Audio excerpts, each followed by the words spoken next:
Cool. Well, thank you for having me, guys. And I think first and foremost, I should really thank Van for inviting me to speak this afternoon. It's an honor and a privilege. And also, huge congratulations to the team at COHO, Helen and Van and the rest of you guys, pulling together a great event. And I'm really looking forward to seeing this go from strength to strength each year. So thank you for having me. Now, look, during this talk, I'm going to share with you some of the learnings and experiences I've had growing this business from, as it says up there, 120 to 1,200 units. And to do that, I've identified 3 key areas, which I'm going to expand on a little bit more. They are arseholes, great people, and knowing your numbers. And my hope really for this talk is that you'll be able to come away from here having learned at least one thing or found something a little bit interesting. And if you didn't, I'd be really appreciative if you could at least lie to me and say you did. That'd be great. So I'll start with the arseholes. So it was actually my wife that said this and made me think about it, and it's entirely accurate. When I first started out, I had no idea how unreasonable people could be. And the first story that ever sprang to mind was early on, one of our first tenants, when we took on a property, moved in and went on a bit of a bender. I'm sure you guys have all had similar experiences. She came home, threw up absolutely everywhere. Not only that, she then decided to kick the door down to the bathroom because apparently she couldn't figure out it was a pull, not push door. Now, I got a phone call Sunday morning, and proceeding with a barrage of abuse, she then tells me and demands, really more than anything, that I should come over and clean up her sick for her, which, of course, is a totally reasonable request, right? But anyway, as I say, the point is that no matter how much logic and reason you apply with some people, you just can't get through to them, and not everyone thinks in the same way as you do. Now, the reason this is relevant is the most prevalent area in our business that we recognized early on that this was going to impact our ability to deliver a good service was in and around the maintenance. Again, I'm in a room full of landlords, so I hope I don't offend you, but particularly with the agents, I'm sure you've had it plenty of times where you've had a landlord who, perhaps a little bit slow, drags their feet to take care of issues, and or just flat out refuses to take care of their obligations. We've been effectively a professional, both professional landlord to hundreds, well, now counted in the thousands of tenants. We've also been a professional tenant, and I can assure you that we come across plenty of landlords that I would consider to be slightly unreasonable. So if you're like us and you're striving to deliver a good service in any way to both tenants and landlords, you have to make sure you have the right things in place to protect yourself against the odd occasion when someone is being slightly difficult, shall we say. Now, we found 2 ways to try and combat this, an SLA and proactive communication. The SLA is, as it says, it's a service level agreement, and you can either have something like a management contract alongside your master lease, or if you're able to have some of the terms put into your master lease as well, to enable you and give you the authority, or the authorization rather, to take care of issues under certain circumstances. Traditional high street estate agents, letting agents, you'll probably find will get a float or a pre-authorized limit to make expenditure on behalf of the landlords. The way that we treat this, we'd actually rather go for a time-limited authorization. So rather than a set amount of money, we can take care of issues if a landlord exceeds a certain time frame in taking care of a particular issue. The benefit of that, of course, is all the time that landlord is dragging their feet, you've got an angry tenant that's perhaps now experiencing a poor customer service. You can at least give them the reassurance and say, listen, we're getting nowhere with the landlord, but have no fear. Come 3 more days, we have the authority to act and take care of this issue for you. So the SLA is all well and good, but I've got to say the most startling thing that I've came across and have learned in this journey so far is that proactive communication is by far your secret weapon.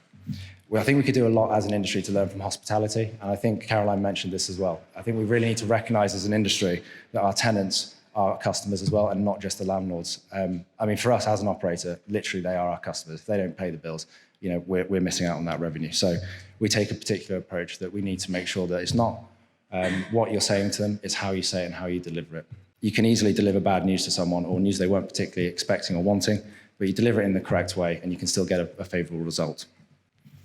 I was listening to a podcast quite recently, and an interesting analogy came out of it that really emphasizes this point that I'm trying to make.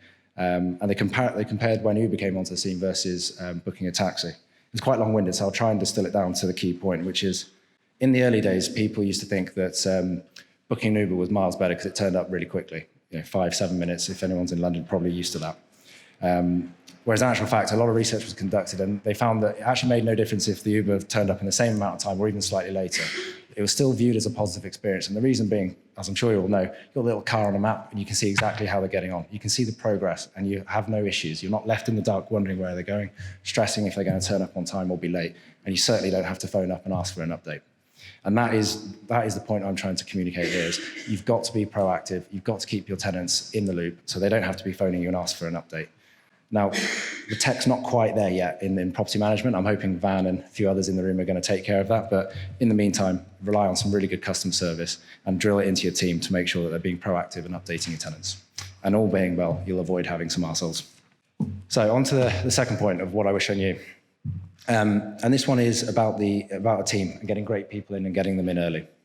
Now, I would argue that as a director or CEO or MD or whatever it is you want to call yourself for your business, if you're looking to scale, arguably one of the most important skills you need to learn is being able to hire great people and at the right time if you want to increase your chances of success. Now, it's probably obvious, right? We can't go from 120 to 1,200 units by myself. Now, I was very fortunate. I had a great business partner from day one. It's my bearded friend in the audience just there. Give us a wave. Yeah, there you go. No, not you. So obviously it was a dynamic duo from day one, but even still, 1,200 units, 200 properties. I think just north of 200 properties or so. We can't do that by ourselves. And I say the key is getting a solid team in place and getting it done early. And I really want to emphasize the early part because that is, as far as I'm concerned, that's the key learner I've made from this journey so far. You're probably familiar. I think the most common mistake a lot of owner-operators make when they're trying to scale up is that they're put off by the prospect of hiring more people or perhaps even making their first hire. They stretch themselves too thin, and then they get to the point and they're not sure because they have the uncertainty of whether or not they're going to be able to grow and scale their business beyond the added cost of those additional salaries, not to mention the aggravation that comes with running people and finding them, recruitment and so on. Now, it's really important to recognize at this moment that actually scaling a business really is a change in mindset. From being an owner-operator to scaling any sort of business to a reasonable size or even a group of companies, it is a very daunting prospect. It comes with a lot of risk. And as I say, it's a complete change in mindset. And more importantly, you have to make a very deliberate and considered decision that that's what you're going to do. Because the commitment to make that successful is going to require you to make significant investment up front, and it does come with sacrifices in the short term. So when we decided we were going to scale up this business, we made that decision to invest in great people and getting them in early. It did come at a cost in the short term, but it is paying back tenfold in the medium to long term. I'll give you an example that we're kind of kicking around at the moment. So as I mentioned, we're at 1,200 units at the moment. It's in our roadmap to be scaling this thing to beyond 2,000, 5,000 units. That's in our roadmap, and it's something that we will achieve. Now, in the last year or so, we've become a group. We've acquired a number of properties, and we know full well that to be able to continue our growth trajectory, we're going to have to get in a group director, operations director, rather. Now, that's a pretty senior position. It's a pretty big role, and it's equally daunting to consider taking on someone like that now as it was taking on our first property manager when we first began.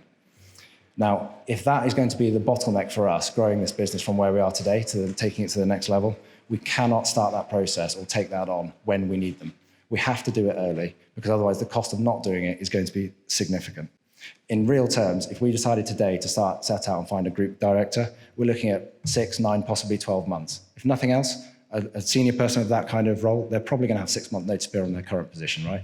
So if we get to the day where we need to scale up and we make that decision to go now and we need them today, we can't grow. So we're not growing for 9 months. That cost is going to far outweigh the cost of just taking someone on 6 months early, in this case, and just committing to that salary and backing ourselves to continue to grow. So I've talked a little bit there about investing early, but I think it's really important. I think Caroline touched on this a little bit in her speech there, which is Caroline mentioned the fact that she does this sort of common sense, what I consider to be the common sense check of any new applicant or new tenant. You know, you do, for many years, like Caroline, I went out there, I knew all of our tenants up to about 300 or 400 units. I knew them all because I met them all, I put them in there myself. And at that time, I had a bit of a mental block. How are we going to grow this business and relinquish that to someone else? How can I take that risk if I'm putting someone in there that's going to disrupt the dynamic of the house or just be a complete wrong and actually not pay their rent, which of course is going to directly affect us. And in truth, you know, we talked about it, and the problem we were dealing with at the time in and around the circles, particularly letting agents, we were constantly coming across letting agents as examples of people we could hire. And a lot of them were, you know, really good salespeople, genuinely really good, but they're also, frankly, selfish. They'd sell their nan for a commission. And the problem is they can't be the person that's in control of who's going into our buildings. So you have to hire people that you can trust. You need to have aligned values and vision as your organization. And we're incredibly lucky. We now have a team of about 20 or so, and they're led by people that I know and fully trust to make the right decision for the team and not just for their own selfish needs. So that is really, really key. So the final point knowing your numbers. I can't really emphasize and stress this enough, that knowing the numbers and the correct data points is probably the most important takeaway from this talk today. Everything I've talked about, all the learnings that we've had over the years, have been underpinned by knowing and understanding our numbers. To give you an idea of some of the numbers and the detail that we go to, obviously financial numbers are obviously key and critical. Being able to produce management reports, forecasts at a click of a button within a couple of days of month end is critical. We take it to a next level deeper, and a lot of the tech like COHO and a few others out there are enabling this to be easier, is we can pull a report on the profitability of every single property down to how much maintenance spend per property, etc., which is really useful data when it comes to renewing some of our leases. We can say to a landlord, we're much better than a family. Here's how much we spent on your property over the lifetime of the last 5 years, say, and they can see some direct return on that. Equally, from us, it enables us to cut some of the deadwood. Coming out the back of COVID, when things were difficult, we took the opportunity to do that full appraisal of our entire portfolio, and we identified quite quickly that we had a bit of deadwood dragging us down, so we cut it. Other metrics that we follow in data points are things like viewings, lets ratios, close ratios, how many viewings you have to conduct to get offers out there, how many offers to translate into a new building coming onto the portfolio. The important thing is that we're able to track this information. Navigating any business is based on data to make a considered decision, that is, and if you can't track it, you cannot measure it. If you can't measure it, you definitely can't make a decision based on it. So make sure that when you go back or you're looking at your business and you're wondering how to scale, make sure you can identify what are the key data points in your business to be able to take it to the next level, and make sure you have an efficient way of measuring and tracking that data. And that's true in the good times, but I'll tell you what, it's bloody important when it comes to the bad times. Take COVID for an example. Our ability to accurately forecast our occupancy recovery was paramount to our survival through COVID, without a shadow of a doubt. We had to adapt and constantly remodel our modelling and our forecasting, rather, as we went in and out of the lockdown like a yo-yo. So when we came out of the first COVID, pretty dark time. We had close to 100 rooms vacant or becoming vacant within a matter of weeks. And every month that went by, we were hemorrhaging more rooms because all of our young professionals were bolting out of London to go back, live at home rent-free. So to combat that, we started to track viewing data and renewal data to a level of detail that we'd never done before. And we got really under the skin of it, which enabled us to forecast and cash flow on a weekly basis. It was pretty rank times, I've got to say. But anyway, I knew that if our lettings team did 4 viewings per day rather than 5 viewings per day, I was not going to be sleeping at the weekend. And I'll explain why. We had an average close rate of 1 in 5. So doing 4 viewings a day with an average of 22 working days in the month, we generated 17.6 new lets per month. We had 5 negotiators on the mission at the time. And when I say mission, I really do. Mission for survival. That was 88 new lets per month versus a potential 110 new lets per month had we had 5 viewings per day. That's a difference of 22 with an average of £800 per month. That's £17,600 straight off our bottom line every single month. The stress was bloody immense, and it was crucial. But without that detail, that level of detail, I honestly don't think we'd have survived it. But we did survive, and we came out the back of COVID, not only with our staff and infrastructure intact, we paid everyone 100% of their salaries, we didn't make a single redundancy, we outperformed most insurance policies as well, paid all of our landlords 100% of their lease fees, and we came out in a strong enough position to be able to make multiple acquisitions and expand our group and our service offering. None of that would have been possible had we not known and understood our numbers. So that's it from me. And if anyone else is fancy selling their business, you can come find me and have a chat.